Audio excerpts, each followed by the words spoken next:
So hey guys, welcome back to my channel. Let's see the chapter that is purification. And ये हमारा जो है ये last portion है of 11th class chemistry. And आज की वीडियो से 4 मार्क्स के क्वेश्चन आने के चांसेस होते हैं. That is 1 question is guaranteed for sure. So let's see. तो प्योरिफिकेशन में हमने सॉलिड्स के लिए सेपरेट मेथड देखने होते हैं and for liquid and gases separate methods देखने होते हैं. तो सॉलिड्स के लिए हमारे पास 2 मेथड्स होते हैं. First is the sublimation and the second method of purification is what? Crystallization for the solids, right? And for liquid and gases हमारे पास 3 methods होते हैं, जिसमें से फर्स्ट होता है क्या? Distillation. Second is differential extraction. And हमारे पास जो थर्ड होता है and the most important one is the chromatography technique. Clear? Differential extraction. तो अब इनको 1 बाय 1 हम देखते हैं. तो first is the sublimation process. तो ये बेसिकली सबसे पहली चीज़ तो इसके लिए ये याद रखने की ये सॉलिड्स के लिए होता है, राइट. एंड इसमें क्या होता है, सब्लिमेशन जो प्रोसेस होता है, I hope you guys know that कि what is sublimation. So sublimation जो होता है बेसिकली ये कन्वर्जन होता है from solid to gas directly. And gas से सॉलिड में जब कन्वर्ट हो जाते हैं तो that is called as sublimation process. तो ये उन कंपाउंड्स के लिए होता है जो डायरेक्टली सॉलिड टू गैस में कन्वर्ट हो जाते हैं. जैसे हमारा कैम्फर क्या होता है, कपूर. तो इसकी सेपरेशन के लिए हम जो मेथड यूज़ कर सकते हैं that can be sublimation. And also sublimation के लिए हम नेप्थलीन यूज़ कर सकते हैं. नेप्थलीन बॉल्स जो होती हैं वो सॉलिड बॉल्स होती हैं, ये भी डायरेक्टली गैस में इवेपरेट हो जाती है, तो इनकी सेपरेशन के लिए भी हम यूज़ कर सकते हैं. एंड ऑल्सो NH4Cl जो होता है उसकी भी हम सेपरेशन के लिए ये टेक्निक अप्लाई करते हैं, right, etcetera. Now the second method that comes is the crystallisation. तो यहाँ पे जो प्रिंसिपल ऑफ दिस टेक्निक होता है वो सबसे ज़्यादा इंपॉर्टेंट है. मतलब हर एक ही स्टेप्स में आपको पता होना चाहिए कि इस टेक्निक का मेन प्रिंसिपल क्या है. तो हमारे पास क्रिस्टलाइजेशन में जो मेन प्रिंसिपल होता है वो होता है on the basis of solubility. मतलब अगर दो हमने कंपाउंड्स लिए उनको सेपरेट करना है तो उनकी सॉल्युबिलिटी अलग अलग होती है, तो उस बेसिस पे हम सेपरेट करते हैं उसको. एंड इस प्रोसेस को क्या कहते हैं, क्रिस्टलाइजेशन, राइट. इसका बेसिकली हमें जो एग्जाम्पल है वो याद रखना है बहुत अच्छे से. सो यस, क्रिस्टलाइजेशन में हमारे पास एग्जाम्पल्स जो हो जाते हैं वो हो जाती है शुगर का सेपरेशन. एंड ऑल्सो हमारे पास जो सेकेंड एग्जाम्पल यहाँ पे आता है that is what, potash alum. I hope you guys know what is potash alum. It is potash alum is basically potassium sulphate, ammonium sulphate 6H2O. 6 की जगह पे 336, यहाँ पे 12 आता है, 12H2, right. This is what is potash alum. तो इसके separation के लिए हम ये टेक्निक यूज़ कर सकते हैं. नाउ सॉलिड्स और गैसेस, सॉलिड्स तो हो गए हमारे पास, लिक्विड और गैसेस के लिए देखते हैं. तो डिस्टिलेशन जो टेक्निक होती है ये हम यूज़ करते हैं फॉर दोज कंपाउंड्स जिनके में डिफरेंस इन बॉइलिंग पॉइंट होता है. Used for separating compounds with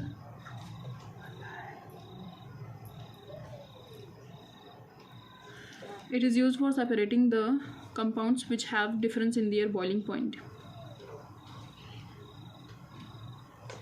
and differential extraction जो होता है वो बेस्ड होता है on the basis of organic, किसी भी एक पर्टिकुलर ऑर्गेनिक कंपाउंड की किसी एक ऑर्गेनिक सॉल्वेंट में सॉल्युबिलिटी है, किसी दूसरे में नहीं है, तो उसके बेसिस पे हम डिफरेंशियल एक्सट्रैक्शन करते हैं. एंड क्रोमेटोग्राफी जो होती है वो बेस्ड होती है डिफरेंशियल एक्सट्रैक्शन पर ही. एंड वैसे मेन यहाँ पे होता है कि डिफरेंट जो हमारे पास ऑर्गेनिक कंपाउंड्स होते हैं उनकी एड्जॉर्प्शन जो होती है, एड्जॉर्प्शन पावर या एड्जॉर्प्शन कैपेसिटी जो होती है वो अलग अलग होती है डिफरेंट ऑर्गेनिक कंपाउंड्स की, राइट. तो उस पर बेस्ड हमारे पास क्रोमेटोग्राफिक सेपरेशन टेक्निक होती है. क्लियर. तो अब डिस्टिलेशन को हम फर्दर देखते हैं क्योंकि इसके और भी टाइप्स हैं तो वो हमें देखने हैं यहाँ पे. सो डिस्टिलेशन टेक्निक जो होती है ये तो उन्हीं कंपाउंड्स के लिए पहली चीज़ तो होती है जिनके बॉइलिंग पॉइंट्स में डिफरेंस होता है, right. And this technique is further divided into simple distillation, clear. Then comes the fractional distillation, then is the steam distillation, and the last one is what are vacuum distillation. Clear, ये हमारे पास types हैं distillation के. अब देखते हैं one by one क्या होता है.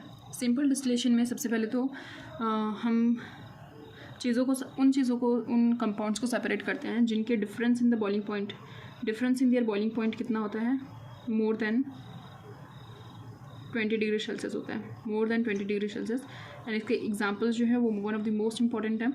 जैसे कि अगर हमें एनिलीन दिया हुआ है उसके सेपरेशन के लिए पूछ रहे हैं तो हम ये टेक्निक यूज़ कर सकते हैं. ऑर्थोनाइट्रोफिनॉल एंड पैरानाइट्रोफिनॉल्स जो होते हैं इनको सेपरेट कर सकते हैं. अब ये क्या होते हैं, हमने इनको आगे मतलब पहले भी देखा है. तो बेसिकली दिस आर व्हाट, यहाँ पे हाइड्रोजन बॉन्डिंग है तो ये ऑर्थोनाइट्रोफिनॉल है, दिस इज़ ऑर्थोनाइट्रोफिनॉल. और हमारे पास जो पैरानाइट्रोफिनॉल होते हैं वो कौन सी बॉन्डिंग शो करते हैं, इंटरमॉलिक्यूलर हाइड्रोजन बॉन्डिंग शो करते हैं. राइट, मतलब ये इधर से एसोसिएटेड हो जाता है, ये इधर से एसोसिएटेड हो जाता है, तो यहाँ पे इंटरमॉलिक्यूलर हाइड्रोजन बॉन्डिंग होती है. तो हमारे पास जो बॉइलिंग पॉइंट होता है किसी भी कंपाउंड का वो डायरेक्टली प्रोपोर्शनल होता है to what, intermolecular force of attraction. Clear, intermolecular forces of attraction. तो जो हमारे पास पैरा नाइट्रोफिनॉल होता है यहाँ पे इंटरमॉलिक्यूलर बॉन्डिंग हाइड्रोजन बॉन्डिंग ज़्यादा होती है, तो यहाँ पे एक मॉलिक्यूल दूसरे मॉलिक्यूल से ज़्यादा एसोसिएटेड होता है.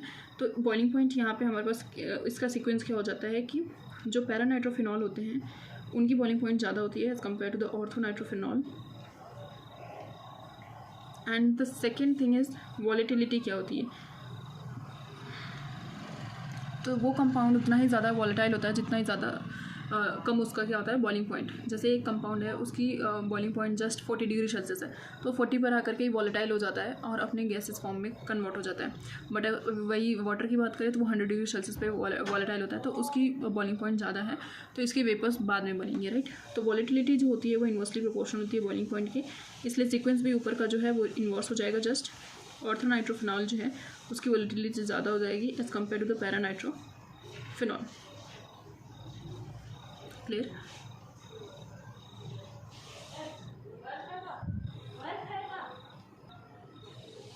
सो yes I was telling you कि स्टीम डिस्टिलेशन जो होती है वो उन चीज़ों के लिए होती है, उन कंपाउंड्स के लिए होती है जिनकी स्टीम वॉलेटिलिटी होती है, मतलब ये स्टीम वॉलेटाइल हो जाते हैं अगर इनको ज़्यादा टेम्परेचर प्रोवाइड करो तो. एंड ऑल्सो ये वाटर के साथ मिसिबल नहीं होते. क्लियर, इसके एग्जाम्पल हमारे पास एनिलीन, ऑर्थोनाइट्रो और पैरानाइट्रोफिनॉल. एंड हमारे पास नाइट्रोबेंजीन जो होता है वो भी इसी की कैटेगरी में आता है. Clear, then comes the simple distillation जिसमें जो बॉइलिंग पॉइंट का डिफरेंस होता है वो मोर देन 20 डिग्री सेल्सियस होना ज़रूरी होता है. एंड इसके एग्जांपल्स हमारे पास हो जाते हैं in that case chloroform and aniline. Mark it as superstar point because ये एग्जांपल आया हुआ है PYQ में. क्लोरोफॉर्म एंड एनिलीन को सेपरेट करने के लिए हमारे पास जो टेक्निक होती है that is simple distillation. Then fractional distillation में जो डिफरेंस बॉइलिंग पॉइंट का होता है वो लेस देन 20 डिग्री सेल्सियस का होना चाहिए. एंड इसके एग्जांपल में हमारे पास क्रूड ऑयल का सेपरेशन हो जाता है. क्रूड ऑयल जो पेट्रोलियम इंडस्ट्री में यूज़ होता है in order to separate different oils. Then last one is vacuum distillation जिसको हम distillation under reduced pressure भी कहते हैं.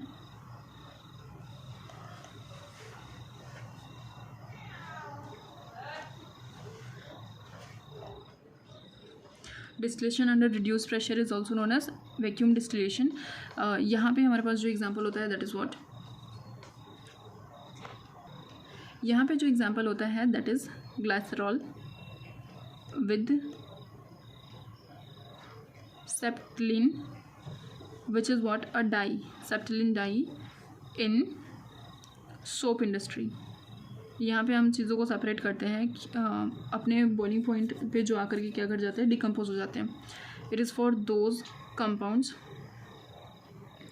जो बेसिकली क्या करते हैं which decompose at their boiling point या बिलो देयर बॉइलिंग पॉइंट.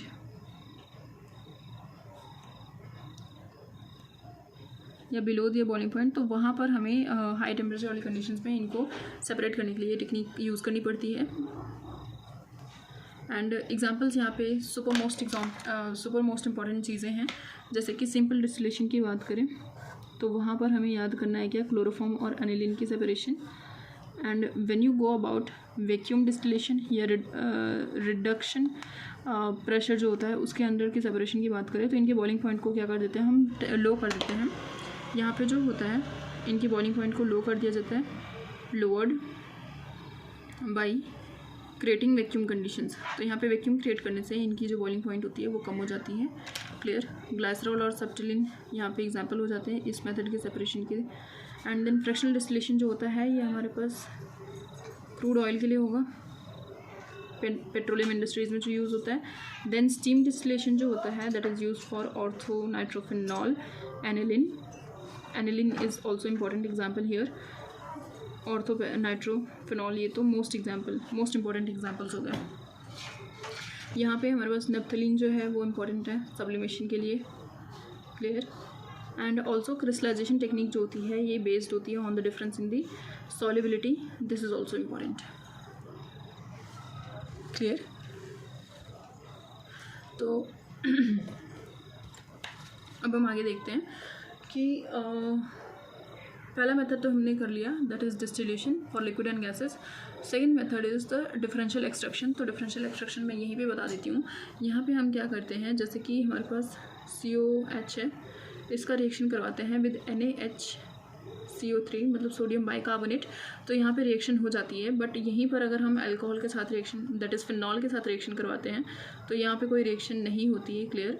तो अगर ये ट्यूब अगर मैं ड्रॉ करने की कोशिश करूँ जैसा डिस्टिलेशन ट्यूब होता है तो इसमें टॉप पे हमारे पास ये चीज़ आ जाती है जो रिएक्ट करती है और नीचे ये हो जाती है और यहाँ पे नॉब होती है। इस नॉब को अगर हम ओपन कर लेंगे तो कलेक्ट कर लेते हैं हमारी चीज़ों को, दैट इज़ जो हमारा फिनॉल होगा वो नीचे होगा, वो सेपरेट आउट हो जाएगा और बेंजोइक एसिड जो होगा वो ऊपर के पोर्शन में प्रेजेंट होगा। क्लियर। अब जो नेक्स्ट टेक्निक हमें देखनी है दैट इज़ क्रोमेटोग्राफी। तो क्रोमेटोग्राफी जो होती है वो दो टाइप की होती है। पहली तो एड्जॉर्प्शन क्रोमेटोग्राफी होती है और दूसरी पार्टीशन क्रोमेटोग्राफी होती है। ठीक है। So chromatography is of two types.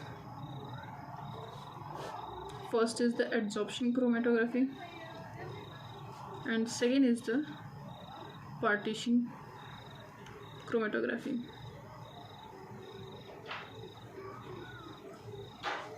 फिर एड्जॉर्प्शन क्रोमेटोग्राफी जो होती है एड्जॉर्प्शन क्रोमेटोग्राफी जो होती है ये फर्दर दो टाइप की होती है, फर्दर टू टाइप्स की होती है एड्जॉर्प्शन क्रोमेटोग्राफी। एड्जॉर्प्शन क्रोमेटोग्राफी इसका फर्स्ट एग्जांपल है। एड्जॉर्प्शन क्रोमेटोग्राफी जो होती है वो फर्दर डिफरेंशियल एक्सट्रैक्शन के बेसिस पे सेपरेटेड होती है into two categories that is column chromatography and दूसरा जो होता है वो थिन लेयर क्रोमेटोग्राफी होती है। थिन लेयर क्रोमेटोग्राफी को हम एक और नाम से बुलाते हैं that is TLC। Partition chromatography जो होती है इसका एग्जांपल सबसे ज़्यादा इंपॉर्टेंट है कि पेपर क्रोमेटोग्राफी जो होती है ये इसका एग्जांपल होती है। क्लियर। और कॉलम क्रोमेटोग्राफी में क्या होता है, यहाँ पे ग्रेविटी के बेसिस पे जो चीज़ें होती हैं वो सेपरेट आउट हो जाती हैं। जैसे जो ज़्यादा डेंस होती है वो ग्रेविटी की पुल की वजह से नीचे आ जाती है और हम उसको सेपरेट कर लेते हैं। तो ये बेस्ड होती है ऑन ग्रेविटी। वेरस जो हमारे पास थिन लेयर क्रोमेटोग्राफी होती है ये बेस्ड होती है कैपिलरी एक्शन पे, right. It is based on capillary action. और जो थिन लेयर क्रोमेटोग्राफी होती है इसको थोड़ा डिटेल में हमें देखना है। तो बेसिकली इसका सेटअप कैसा होता है कि ये हमारा क्या है, सॉल्वेंट प्रेजेंट है यहाँ पे और ये हमारा पेपर है, इट इज़ क्रोमेटोग्राफी पेपर। यहाँ पे हमने एक स्पॉट लगा रखा है। ठीक है। अब ये क्या करता है, ये इस लाइन को हम अज्यूम करते हैं एज अ बेस लाइन। ठीक है। और यहाँ से सारे मेजर्स लेते हैं। तो हमारा मान लो कि ये जो हमने डार्क स्पॉट लगाया था ये स्पॉट धीरे धीरे करके क्या हुआ, ऊपर तक ऐसे राइज़ करता गया। जैसे हमने पानी में इसको डाला, ठीक है, ये ऊपर राइज़ किया और कितना ऊपर यहाँ बेस लाइन से चला गया, x डिस्टेंस ऊपर चला गया। और जो हमने सॉल्वेंट यहाँ पे डाल रखा है, ये चीज़ जो है हमारे पास सॉल्वेंट, ये यहाँ से कितनी डिस्टेंस चली जाती है ऊपर, सपोज़ y डिस्टेंस ऊपर चली जाती है। ठीक है। तो यहाँ पे एक चीज़ दैट इज़ वेरी इंपॉर्टेंट, उसको हम डिफाइन करते हैं जिसको क्या कहते हैं, रिटार्डेशन फैक्टर, राइट।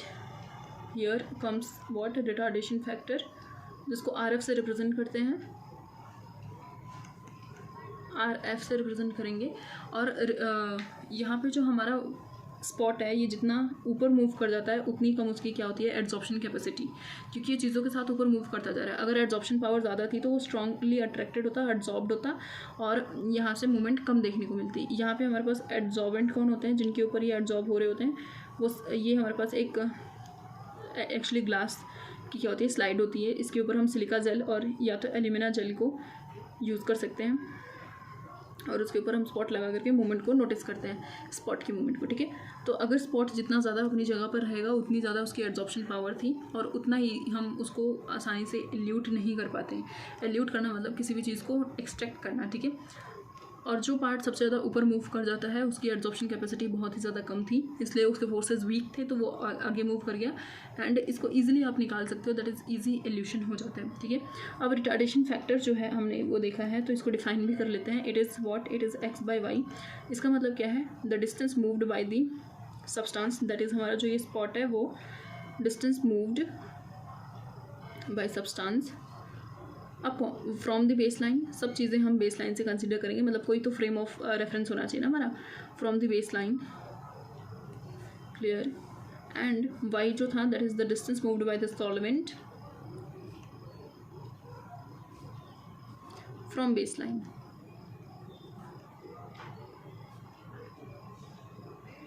क्लियर। तो ये था हमारे पास थिन लेयर क्रोमेटोग्राफी। अब पेपर क्रोमेटोग्राफी जो होती है, इसमें बस स्लाइड्स हम डिफरेंस लाते हैं, दैट इज़ थोड़ा सा ही चेंज होता है। यहाँ पे जस्ट ये जो ग्लास थी, ग्लास शीट हम यूज़ करते हैं, यहाँ पे एक पेपर को यूज़ करेंगे एंड उसको फोल्ड करके ऐसे रख लेते हैं, और यहाँ पे मूवमेंट्स को हम नोटिस करते हैं, ठीक है। यहाँ पे भी सेम स्पॉट ऐसे ऐसे डायरेक्शन में मूव कर रहा होता है। एंड यहाँ पे हमारी जो स्टेशनरी और मोबाइल फेज़ होती है, स्टेशनरी फेज़ जो होती है मतलब जो मूव नहीं कर रही होती है, दैट इज़ ऑल्सो वाटर। और जो मोबाइल फेज़ होती है, जो मूव कर रहा होता है, जो मोबाइल फेज़ होगी, that is also water, clear. और यहाँ पे वाटर जो होता है वो ट्रैप्ड होता है, water is trapped and act as adsorbent. Water trap होकर के स्टेशनरी की फेज़ की तरह काम करता है, एंड एक्ट एज, क्योंकि ये ट्रैप्ड है, ये मूव नहीं कर पाता, तो ये स्टेशनरी फेज़ की तरह काम करेगा यहाँ पे, clear. So this was all about purification of organic compounds, right. अब हम इस चैप्टर के या इस टॉपिक के सेकेंड पार्ट में मूव करते हैं, that is what, qualitative analysis, ठीक है। तो ये चैप्टर बेसिकली मतलब इस वीडियो को मैं 3 पोर्शंस में डिवाइड करके लेकर चलती हूँ। पहला प्यूरिफिकेशन, दूसरा जो है वो क्वालिटेटिव मेथड्स ऑफ एनालिसिस है, एंड थर्ड जो है that is the final one is quantitative analysis. वहाँ पे हम लेते हैं बाकी चीज़ें देखते हैं, ठीक है, जैसे लिविक्स टेस्ट, ड्यूमास मेथड, जेल्डाल मेथड जो होते हैं, अलग अलग नाम आपने सुन रखे, वो सारे होते हैं, ठीक है। तो अब हम जो स्टार्ट करने वाले हैं that is with qualitative analysis, जहाँ पे हम पता करेंगे कि हमारे पास जो चीज़ है दैट इज़ वो क्या चीज़ है, ठीक है, which element is there. Qualitative analysis यहाँ पे करेंगे हम चीज़ों की, राइट। तो इसमें सबसे पहला जो आता है that is Lassaigne's, that is for carbon and hydrogen. तो कार्बन और हाइड्रोजन है हमारे पास कंपाउंड में गिवन, वो हम कैसे डिटेक्ट करते हैं, that is done with the help of treating carbon with CuO, जिसकी वजह से कार्बन डाइऑक्साइड में फॉर्मेशन हो जाती है और कॉपर हमारे पास साइड में निकल जाता है। तो यहाँ पे जो हमारे पास कार्बन डाइऑक्साइड गैस बनी है, इसको हम क्या करते हैं, फर्दर पास करते हैं विद द कैल्शियम डाइहाइड्रोक्साइड, ठीक है। जब हम इसको पास करेंगे तो यहाँ पे कैल्शियम कार्बोनेट की फॉर्मेशन हो जाती है, जो एक सॉलिड PPT की तरह काम करता है, वाइट हो जाता है, या मिल्कीनेस यहाँ पे आ जाती है। बट एज सुन एज इसमें हम CO2 एक्सेस में पास कर देंगे तो ये मिल्कीनेस क्या हो जाती है, डिसअपियर कर जाती है, बिकॉज यहाँ पे फॉर्मेशन हो जाती है कैल्शियम बाइकार्बोनेट आयन की, this is what, calcium bicarbonate. I hope it is visible to you, calcium bicarbonate कहते हैं इसको। और यहाँ पे मिल्कीनेस जो होती है वो डिसअपियर कर जाती है, milkiness disappears, is it clear, ना हाइड्रोजन की क्वालिटेटिव एनालिसिस करेंगे तो वो कैसे करेंगे, हाइड्रोजन को भी हम कॉपर ऑक्साइड के साथ रिएक्ट करेंगे और यहाँ पे H2O की फॉर्मेशन होगी अलॉन्ग विद कॉपर।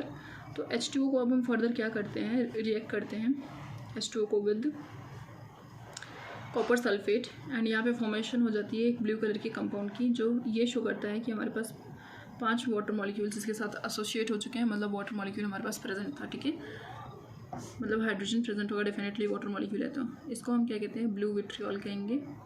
और इसका स्ट्रक्चर कुछ ऐसा होता है, कॉपर H2O4, ये हाइड्रोजन बॉन्डिंग को यहाँ पे शो कर रही हूँ मैं, और ये सल्फेट के साथ ऐसे एसोसिएटेड होता है, ठीक है। इस पर भी एक ऐसा फेज था न्यूट के टाइम पे जहाँ पे बहुत सारे क्वेश्चंस इस डायग्राम से आया करते थे। अब नेक्स्ट मेथड जो हम देखने वाले हैं क्वालिटेटिव एनालिसिस में, दैट इज़ लेसांग्स टेस्ट, ठीक है। लेसांग्स टेस्ट में क्या होता है कि हम कुछ कंपाउंड्स के लिए ये कुछ एलिमेंट्स के लिए यूज़ करते हैं, जैसे कि PNSX यहाँ पे क्या है, हमारे पास हेलोजेंस हैं, इनकी डिटेक्शन के लिए भी हम ये टेक्निक यूज़ कर सकते हैं, लेसांग्स टेस्ट।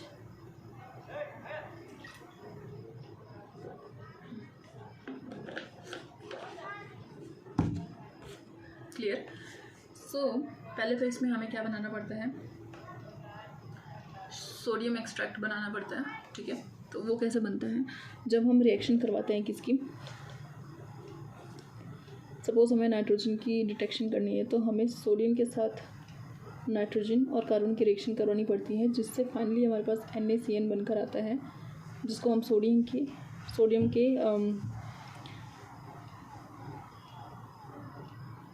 सोडियम फ्यूजन का नाम दे सकते हैं। तो यहाँ पे कार्बन जो होता है वो +3 स्टेट में होता है, ठीक है।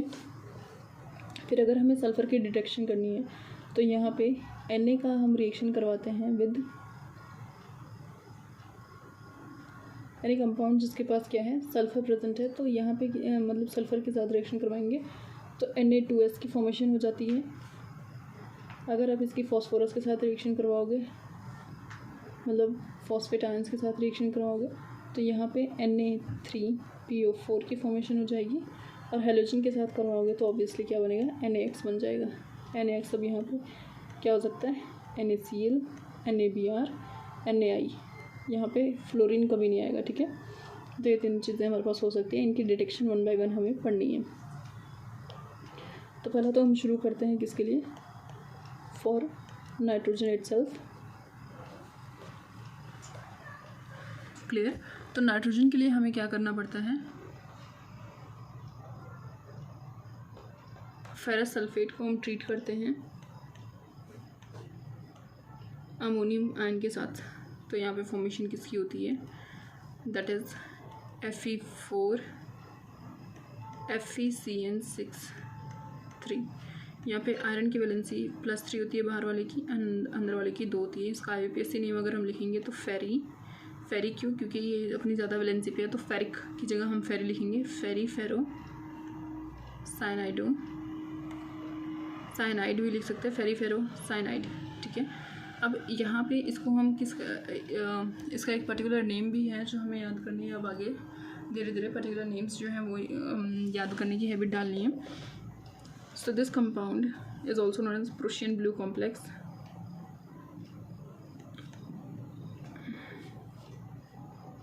राइट, इसको क्या कहते हैं, प्रूशियन ब्लू कॉम्प्लेक्स कहते हैं, जो ब्लू कलर का होता है।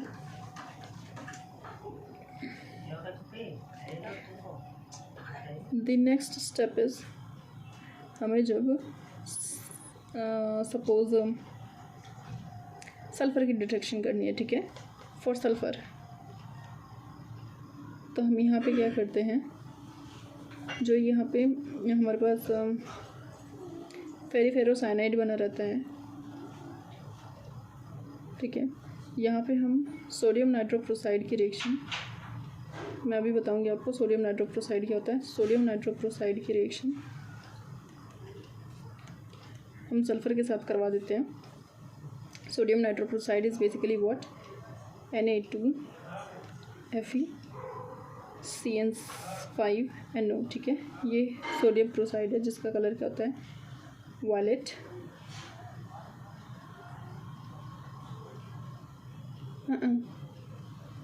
वैलेट तो नहीं होता, बट चलो ये सोडियम नाइट्रोक्लोराइड है, इतना पता है आपको।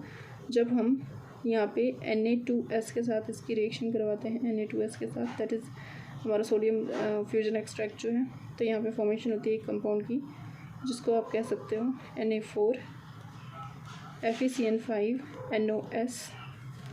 अब ये जो कंपाउंड बनता है राइट, NOS के साथ जिसकी फॉर्मेशन होती है, ये वायलेट या पर्पल कलर का होता है। क्लियर?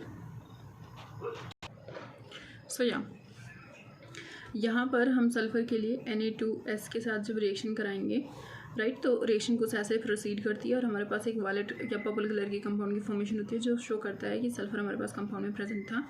ये हम एक टाइप बोल सकते हैं सल्फ़र के डिटेक्शन के लिए, बिकॉज हमारे पास दूसरा भी अवेलेबल है, जिसमें हम क्या करते हैं, Na2S को रिएक्ट करवाते हैं विद व्हाट,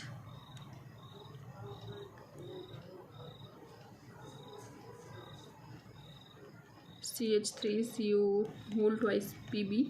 ये आपको याद नहीं रखना, जस्ट इसमें किसकी फॉर्मेशन होती है वो याद रखना, दैट इज़ लेड सल्फाइड की होती है, जो ब्लैक PPT फॉर्म कर लेता है। ठीक है, ये ब्लैक PPT की फॉर्मेशन कर लेता है। क्लियर? अब सल्फ़र के लिए हमने सिंस देख लिया है, तो एक यहाँ पे बहुत इंपॉर्टेंट पॉइंट आता है कि अगर हमारे पास कंपाउंड में दोनों चीज़ें प्रेजेंट हैं, दैट इज़ Na के साथ हमारे पास कार्बन तो होगा ही, तभी नाइट्रोजन की हम डिटेक्शन करेंगे, और सल्फ़र भी प्रेजेंट है, तो यहाँ पे NaCN की फॉर्मेशन हो जाती है, जिसको क्या कहते हैं, सोडियम थायोसाइनेट कहते हैं राइट। अब इसकी डिटेक्शन के लिए हमें क्या करना पड़ता है, दैट इज़ मतलब ये दोनों एक साथ में प्रेजेंट होते हैं, तो यहाँ पर जब हम Fe+3 के साथ रिएक्शन करवाते हैं, तो यहाँ पे FeSCN whole thrice, that is यहाँ पे आयरन जो होता है वो Fe+3 में होना चाहिए हमेशा। ये एक रेड ब्लड कॉम्प्लेक्स यहाँ पे मिलता है हमारे पास। ठीक है, this is known as a red blood complex.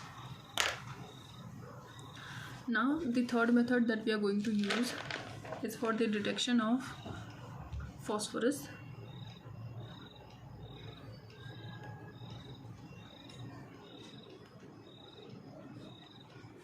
Minute से ये हमारा C पॉइंट हो जाएगा। ठीक है, फॉर फॉस्फोरस, तो यहाँ पे क्या होगा, Na3PO4 को यूज़ करेंगे हम अमोनियम के साथ, दैट्स अमोनियम मॉलिब्डेट के साथ राइट। और यहाँ पे फॉर्मेशन किसकी हो जाती है, अमोनियम फॉस्फेट .12MoO3 की। इसको आप याद करने की टेक्निक अगर मैं बताऊँ तो क्या होगी, 3 और 4 का मल्टीप्लिकेशन आपने किया तो यहाँ पे 12 मिल गया, 3 से शुरू हुआ था, 3 पे एंड हो जाएगा। ठीक है, इस टेक्निक से भी आप याद रख सकते हैं। इसको सोडियम फॉस्फेट अमोनियम फॉस्फेट मॉलिब्डेट कहते हैं, एंड ये केनरी येलो कलर का होता है राइट। अब हम हेलोजन की बातें कर लेते हैं कि उसकी क्वालिटेटिव एनालिसिस हम कैसे करते हैं। सो D is for halogens right. तो हेलोजन्स जो होते हैं दैट इज़ NaX, इनका हम एक्सट्रैक्ट लेंगे, इसको रिएक्ट करवाएंगे विद AgNO3, और यहाँ पे हमारे पास फॉर्मेशन हो जाती है चीज़ों की। जैसे कि हमने NaCl लिया सपोज़, तो यहाँ पे AgCl की फॉर्मेशन होगी, जो वाइट कलर की PPT फॉर्म कर लेगा, which will be insoluble. Suppose हमने NaBr लिया, अब उसका AgNO3 के साथ रिएक्शन करवाया, यहाँ पे AgBr की फॉर्मेशन होगी, एंड ये क्या होगा, स्पेरिंगली सॉल्युबल होगा, मतलब थोड़ा सा सॉल्युबल हो जाता है, और येलो कलर का होता है राइट।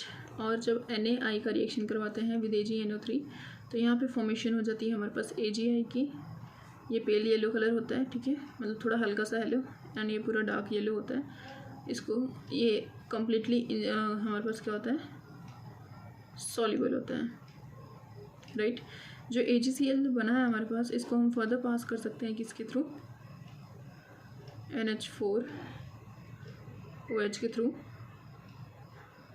यहाँ पे हमने NaX के साथ रिएक्शन करवाई, तो हमारे पास ये चीज़ बनी थी। NH4OH के थ्रू जब हम पास करेंगे तो AgNH4 ऐसे कर करके हमारे पास क्या बनता है, कॉम्प्लेक्स, जिसको हम क्या कहते हैं, टॉलेंस रिएजेंट कहते हैं। Clear? So yes guys, if हमारे पास हेलोजन्स के साथ साथ यहाँ पे क्या प्रेजेंट होता है, again important point is coming, nitrogen and sulphur दोनों प्रेजेंट होंगे तो हमें क्या करना पड़ता है, कंसनट्रेटेड HNO3 के साथ रिएक्शन करवानी पड़ती है। नाइट्रोजन जो होगा वो NaCN की फॉर्म में प्रेजेंट होगा। इसको जब हम हीट करेंगे तो HCN गैस बनती है, हाइड्रोजन साइनाइड, और वो बाहर चली जाती है, राइट। और जब कंसनट्रेटेड HNO3 के साथ हमारे पास सल्फर का एक्सट्रैक्ट रिएक्ट करवाते हैं तो यहाँ पे फॉर्मेशन हो जाती है H2S गैस की, अगेन जो इवेपोरेट हो जाती है, और हमारे पास अनहिंडर्ड हमारे पास हेलोजन्स की सिंथेसिस देखने को मिलती है। Is it clear? इसके साथ NaNO3 की फॉर्मेशन भी होती रहती है एज अ बाई प्रोडक्ट, तो हमें उसका तो ख्याल नहीं रखना, फिलहाल हमें ये फोकस करना है कि हमारे जो मेजर प्रोडक्ट्स हैं वो क्या बने। Clear? So I hope this was clear to you all, and this was all about qualitative analysis. मतलब हमने ये पता कर लिया है कि कौन सा कंपाउंड है, जिसका कलर क्या होता है, एंड यहाँ पे एक एडिशनल पॉइंट कि हमारे पास जो प्रुशियन ब्लू कॉम्प्लेक्स है, यहाँ पे एक और कॉम्प्लेक्स इसके जैसा ही होता है, that is Turnbull blue complex, जिसकी रिप्रेजेंटेशन जस्ट अपोजिट होती है इसकी, दैट इज़ इसमें Fe3 जो होता है वो बाहर चला आता है, FeCN6, और यहाँ पे बाहर वाले आयरन के ऊपर +2 चार्ज होता है, अंदर वाले के +3 हो जाता है, रिवर्स सिचुएशंस हो जाती हैं यहाँ पे। Is it clear? तो क्वालिटेटिव एनालिसिस हो गया हमारा, अब हमें देखना है व्हाट क्वांटिटेटिव एनालिसिस। तो क्वांटिटी एनालिसिस जो होती है इसमें सबसे पहले अगेन हम कार्बन और हाइड्रोजन के लिए ही देखेंगे। तो पहला है फॉर कार्बन, तो वी नो कि कार्बन हम CO2 में ही मेजरली बातें करेंगे, तो यहाँ पे परसेंटेज कार्बन हमें सिर्फ क्वांटिटेटिव एनालिसिस में फॉर्मूलेज याद करने हैं चीज़ों के, दैट्स इट। परसेंटेज कार्बन जो होता है मॉलिक्यूलर मास इसका 12 होता है upon 44 into the wait of the organic compound. Weight of organic compound को हम अभी से रिप्रेजेंट करेंगे W से। This is the weight of organic compound, this is what weight of organic compound, and W1 जो हम लिखेंगे ये वेट ऑफ क्या होगा, वेट ऑफ पर्टिकुलर सब्सटेंस होगा, राइट। जैसे कि यहाँ पे CO2 है तो उसका वेट जो है उसकी बात करते हैं हम यहाँ पे। क्लियर? तो हियर 12/44 इंटू W1/W इंटू 100 जो होता है ये हमें परसेंटेज कार्बन की वैल्यू दे देता है। The second thing is about hydrogen. तो हाइड्रोजन जो होता है वो मोस्टली कैसे प्रेजेंट होता है, in the form of H2O, जिसका वेट हम मान लो क्या है, W1 है। तो यहाँ पे परसेंटेज हाइड्रोजन जो होगा वो 2/18 इंटू W1/W इंटू 100 हो जाएगा। अगेन यहाँ पे W जो है वो ऑर्गेनिक कंपाउंड का वेट है, उससे कितनी हाइड्रोजन बन रही है वो W1 है। Now the third method that we are going to use is for halogens, that is Carius method जिसको हम कहते हैं, right. Carius method for halogens. Halogens के लिए अब हमारे पास जो मेथड होता है उसको केरियस मेथड कहेंगे, जिसमें हम क्या करते हैं, हेलोजेंस की रिएक्शन AgNO3 के साथ करते हैं, जिसके बाद AgX की फॉर्मेशन होती है। अब जैसे कि हमें AgBr दे रखा है या सपोज AgCl दिया है, हमें परसेंटेज Cl निकालना है, तो हम कैसे निकालेंगे, 35.5 अपॉन 143.5 इंटू 100। तो यहाँ पे अगर आपको फॉर्मूलेज इतने सारे इंटू 100 अपॉन W1/W, अगर ये फॉर्मूलेज आपको नहीं याद होते हैं, दैट इज़ ये नीचे की वैल्यूज़ जो बहुत सारी होती जाती हैं, तो आप यही याद कर लो कि Ag का जो मॉलिक्यूलर वेट होता है वो 108 होता है, उसके साथ ऊपर वाली चीज़ें ऐड कर लो, as simple as that, right. अगर AgBr अवेलेबल है हमारे पास, परसेंटेज Br निकाली है, तो कैसे निकालेंगे, ब्रोमीन का जो मॉलिक्यूलर वेट होता है दैट इज़ 80, ये भी नोट कर लो। आयोडीन का जो होता है वो 127 होता है। बैरियम का कितना होता है, 137। Is it clear? तो ये चीज़ें बस इतनी आपको आनी चाहिए इस क्वांटिटेटिव एनालिसिस के लिए, ठीक है। परसेंटेज ब्रोमीन जो होता है वो कैसे निकलता है, 80/188 इंटू W1/W इंटू 100। Agi अगर हमारे पास गिवन होता तो परसेंटेज आयोडीन कैसे निकलता, 127 अब यहाँ पे 108 को 127 में ऐड कर लेते हैं, 235 इंटू W1/W इंटू 100। ये AgI में हमारे पास परसेंटेज आयरन निकल गया। अगर हम इसी जगह पे सल्फर की बात करेंगे, जैसे कि बैरियम सल्फेट गिवन है, तो यहाँ पे परसेंटेज सल्फर भी मैं निकाल सकती हूँ, दैट इज़ 32 अपॉन इस पूरे का जो वेट हो जाता है वो कितना हो जाता है, बैरियम का हमारे पास तो ऑलरेडी भी नो कितना होता है 137, उसके साथ सल्फेट का 96 ऐड कर दूँ, 1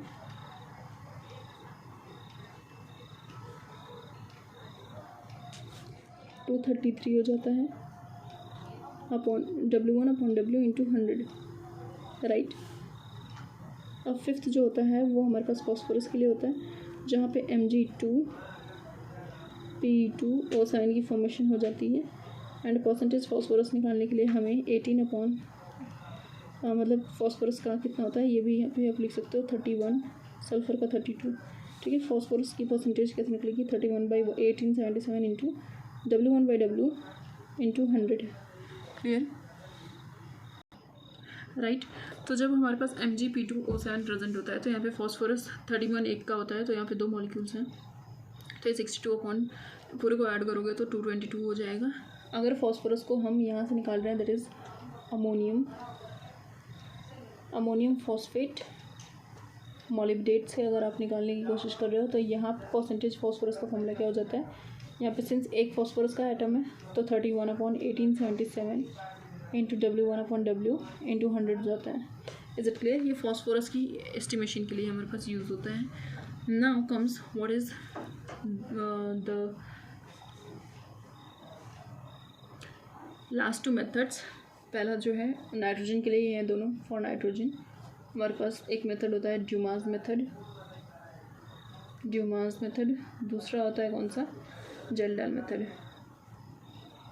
यहाँ पे के साइलेंट होता है तो यहाँ पे जेल्डाल्स मेथड दूसरा होता है, ठीक है। तो ड्यूमास मेथड जो होता है इसमें बेसिकली हम हमारे पास एक इक्वेशन यूज़ करते हैं जहाँ से हम वॉल्यूम की फॉर्मूले को डिराइव करते हैं, वॉल्यूम की वैल्यू को डिराइव करते हैं। वो इक्वेशन क्या है, P2V2 upon T2 equals to P minus P1 upon T1 into V1, ठीक है। अब यहाँ पे जो हमें फाइंड आउट करना रहता है वो V2 फाइंड आउट करना होता है और पुट करना होता है कहाँ पे, percentage nitrogen equals to 28/224 into the volume that is V2, it should be in ml upon upon हमें वेट ऑफ द कंपाउंड लिखना है। Is it clear.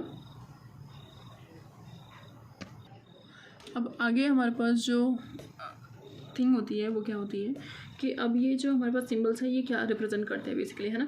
तो P2 यहाँ पे जो होता है वो 760 mm ऑफ Hg को शो करता है जो नॉर्मल सिचुएशंस होती हैं, और T2 जो होता है ये अगर कुछ नहीं गिवन है तो STP कंडीशन आप कंसीडर करोगे 273 केल्विन। Is it clear. हमेशा तो नहीं होता, अगर रूम टेम्परेचर कुछ और बोला है तो यहाँ पर आपको पुट करना पड़ेगा। V2 की वैल्यू अगर नहीं गिवन है तो STP पे आप कितनी ले सकते हो इसको, 22400 ml। याद रखो कि इस क्वेश्चन में हमें ml में वैल्यूज़ पुट करनी है, राइट। अब यहाँ पे जो P1 होता है इसको हम क्या कहते हैं, एक्वस टेंशन, इसको हमें सब्ट्रैक्ट करना पड़ता है तो हमारे पास जो मेन वैल्यू है वो आती है, राइट। एंड यहाँ से बेसिकली हमें ये सब कुछ क्वेश्चन में दिया होता है, V2 निकाल करके यहाँ पे पुट करके परसेंटेज नाइट्रोजन निकालना होता है। अब जेल्डाल मेथड जो होता है ये बेसिकली यहाँ पे अमोनियम सल्फेट यूज़ होता है, तो इसकी फॉर्मेशन के लिए NH4OH की रिएक्शन H2SO4 के साथ करवाते हैं with the help of catalyst that is copper sulphate, जो यहाँ पे कैटलिस्ट की तरह काम करती है। ये क्वेश्चन आ चुका है PYQ में, तो हमारे पास फॉर्मेशन हो जाती है दैट इज़ अमोनियम सल्फेट की। नाउ द जेल्डाल मेथड जो है इसमें हम क्या करते हैं, परसेंटेज नाइट्रोजन निकालते हैं एंड उसके लिए फॉर्मूला क्या हो जाता है हमारे पास 1.4/W into normality into volume जो ml में होगा, क्लियर। अब यहाँ पे हमारे पास नॉर्मेलिटी जो होती है इट रिप्रेजेंट्स n जो है नॉर्मेलिटी रिप्रेजेंट करेगा, और ये नॉर्मेलिटी जो होती है वो n फैक्टर इंटू मोलैरिटी होती है। अगर मोलैरिटी आपको गिवन है तो उसको उसके n फैक्टर से मल्टीप्लाई करो और यहाँ पे पुट कर दो। सपोज हमारे पास H2SO4 दिया हुआ है, राइट, 1 मोलर, तो इसकी नॉर्मेलिटी कितनी हो जाएगी, सिंस ये 2H प्लस दे सकता है तो 2n factor into 1 that is 2 normal इसकी नॉर्मेलिटी हो जाती है। इज इट क्लियर कि परसेंटेज नाइट्रोजन हम जेल्डाल के मेथड में कैसे निकालते हैं, ठीक है। तो फिर जेल्डाल मेथड किन किन चीज़ों के लिए नहीं यूज़ हो सकता है वो भी हमें पता होना चाहिए क्योंकि उस पर भी क्वेश्चन आ सकते हैं। तो it is not use for azo groups, जैसे कि जिसमें डबल बॉन्डेड नाइट्रोजन होते हैं। It is not suitable for the pyridine, right, this is known as pyridine, उस मेथड में ये यूज़ नहीं हो सकता। फिर एक मेथड होता है, सॉरी एक कंपाउंड होता है दैट इज़ क्विनोलिन, ये भी नहीं यूज़ हो सकता नाइट्रोजन परसेंटेज नाइट्रोजन निकालने के लिए। और कुछ कंपाउंड्स हैं जो नहीं यूज़ होते।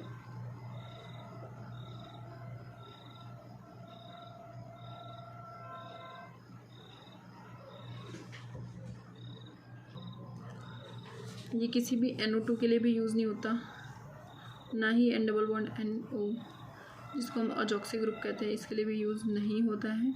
ठीक है, तो ये वो सारी चीज़ें हैं जिसके लिए it is not used. Kjeldahl methods can not be used. Clear. बाकी सारे कंपाउंड्स जितने भी होंगे उसमें नाइट्रोजन अगर हमें निकालनी है तो वो जेल्डाल मेथड से आ सकती है, एक्सेप्ट फॉर दिस वन जो थोड़ा स्पेशल हो जाता है।